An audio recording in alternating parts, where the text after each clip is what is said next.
अस्सलाम वालेकुम दोस्तों, मैं हूं Jahangir Lashari, retired officer FBR. उम्मीद करता हूं आप लोग खैरियत से होंगे।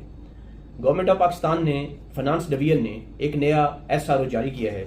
इन प्रॉपर्टी के रेट्स इन्होंने अपडेट कर दिए हैं। ये वैल्यूएशन है, वैल्यूएशन टेबल इसको बोलते हैं, और ये एफबीआर की तरफ से बनती है। मुख्तलिफ शहरों के मुख्तलिफ रेट्स हैं। कोई तकरीबन 6 जो शहर हैं उनमें इन्होंने रेट्स की एक लिस्ट बनाई है कि एफबीआर के क्या रेट्स होंगे। अब इन रेट्स के हवाले से कितना इफेक्ट पड़ेगा उस प्रॉपर्टी की सेल और परचेज पे, और क्या असर पड़ेगा 236C और के पे, ये आज हमारा मौजू होगा।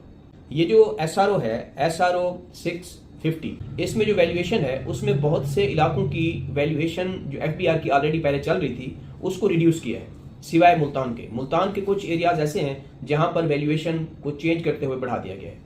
बाकी जो इलाके हैं जैसे इस्लामाबाद है, इस्लामाबाद कैपिटल टेरिटरी है, वहां पर 30%, 10 से 30% तक रियायत की गई है, और यहाँ मुल्तान में कम भी हुई है कुछ सेक्टर्स में, और कुछ में थोड़ी सी बड़ी भी है। अब इसका आफ्टर ऑल इफेक्ट क्या होगा प्रॉपर्टी की खरीदो फरोख्त पे।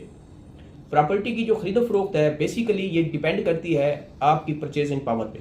एफबीआर ने कुछ इलाकों की जो कीमतें उन्होंने मुतय्यन की थी टैक्स के हवाले से, याद रहे कि ये टैक्स जो है 236C और 236K है, कोई तब्दीली नहीं की गई, बल्कि ये वैल्यूएशन के हवाले से इस पे फर्क पड़ा है। मिसाल के तौर पर अगर इस्लामाबाद में कोई आप 1 करोड़ रुपए की प्रॉपर्टी खरीदते थे और खरीदार का जो टैक्स है वो है 236K, और 236K जो था वो फाइलर का था 1.5%। जो बेचने वाला है 236C का जो टैक्स है वो वही था 4.5%, फाइलर की बात कर रहा हूँ।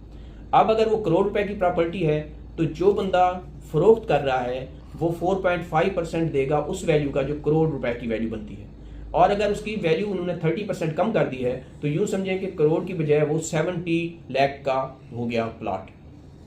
तो उस हवाले से इसकी जो रेशो है 4.5 की वो भी 70 लाख के हिसाब से बनेगी। इन तमाम शहरों में ज़्यादातर जगहों की वैल्यूएशन जो है वो कम हुई है।